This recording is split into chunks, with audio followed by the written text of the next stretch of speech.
Bonjour à tous, bonjour à toutes, je suis Louise Lespard de La Clé des Champs, le podcast qui donne la parole aux agriculteurs. J'espère que vous allez tous bien.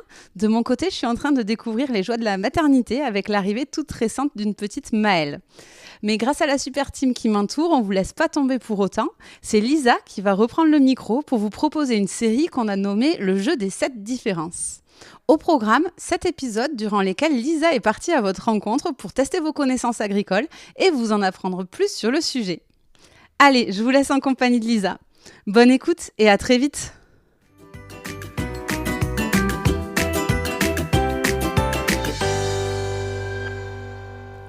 Bonjour à tous, c'est moi, Lisa, et aujourd'hui je vous propose de découvrir ensemble la différence entre le chanvre et le cannabis. Allez, c'est parti, partons à votre rencontre pour tester vos connaissances sur le sujet. Bonne écoute!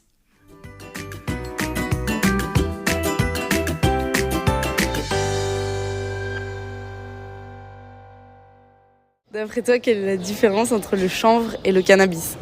Je l'ai su un moment, je crois, parce qu'on en parlait comme j'étais insomniaque. Mais alors, je me rappelle plus du tout. Je dirais que j'arrive pas à savoir si c'est la même plante, mais que c'est pas justement récupéré pareil. Que le cannabis, c'est pas la fleur, mais c'est la feuille, et que le chanvre, c'est séché. Et le cannabis du coup c'est illégal parce qu'il y a du THC et le chanvre c'est légal. Ça sert aussi par exemple pour pas le maraîchage mais pour nourrir des animaux ou quoi. Et on peut le fumer parce qu'il y a une dose de THC qui est inférieure au seuil légal. Bravo à tous puisque vous avez trouvé la différence entre le chanvre et le cannabis. Il vous manque cependant quelques petites subtilités que je vais vous apporter dans cet épisode. Effectivement, on les confond souvent. Pourtant, alors que le cannabis est illégal, le chanvre, lui, est tout à fait autorisé et même beaucoup plus employé que ce que vous pensez. Voyons maintenant la différence entre ces deux plantes. C'est vrai que les deux espèces végétales sont proches puisque ce sont toutes les deux des sous-espèces du cannabis appelé sativa.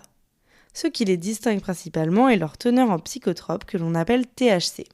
Le chanvre en contient moins de 0,2%, alors que le cannabis, lui, en compte entre 8 et 40%. C'est pour cette raison que le cannabis est considéré comme une drogue, alors que le chanvre ne l'est pas. D'ailleurs, saviez-vous que le THC est un sigle pour simplifier le nom scientifique de cette substance ? Cela s'appelle en réalité le tétrahydrocannabinol. Pas facile, n'est-ce pas ? Le chanvre est notamment utilisé pour la fabrication du cannabidiol, plus connu sous le nom de CBD.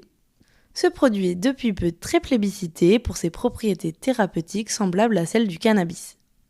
Il existe notamment sous forme d'huile favorisant l'endormissement ou encore dans des tisanes infusées ou même sous la forme de petits bonbons pour soulager les douleurs. La substance peut finalement être déclinée sous toutes les formes pour que chaque consommateur y trouve son compte. Si nous avons le droit d'en consommer, les agriculteurs français n'ont aujourd'hui pas l'autorisation de produire du chanvre à cet effet. Heureusement, il bénéficie de d'autres débouchés car le chanvre a bien d'autres utilisations. Il a particulièrement le vent en poupe dans le secteur de l'éco-construction. Le chanvre est en effet un très bon isolant thermique et phonique. Cette plante aux fibres à la fois légères et résistantes est aussi utilisée pour l'élaboration de vêtements. C'est aussi un matériau de choix pour les fabricants du domaine de l'aéronautique et de l'automobile. Incroyable, non ? Il peut aussi servir de litière pour les animaux ou encore d'ingrédient dans la fabrication de cosmétiques. Allez, une dernière info bonus pour la route, sachez que les plantations de chanvre sont très semblables aux plantations de cannabis. Alors si lors d'une sortie à la campagne vous pensez débusquer un champ entier de cette drogue, pas la peine d'appeler la police.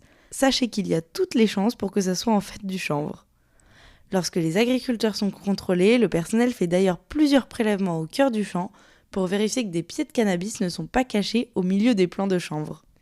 Et voilà, vous connaissez désormais la différence entre le chanvre et le cannabis. J'espère que cet épisode vous a plu et je vous dis à très bientôt pour en apprendre toujours plus sur le monde agricole.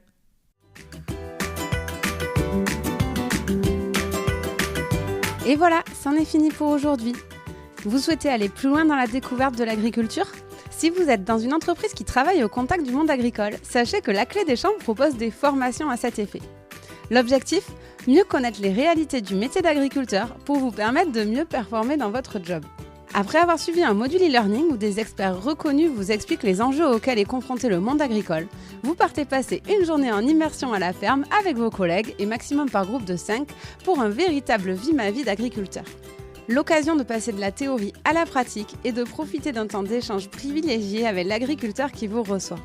Plus d'informations et inscriptions sur www.laclédeschamps-podcast.fr.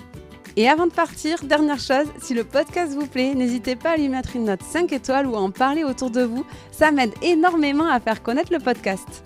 Merci beaucoup et je vous dis à très très vite.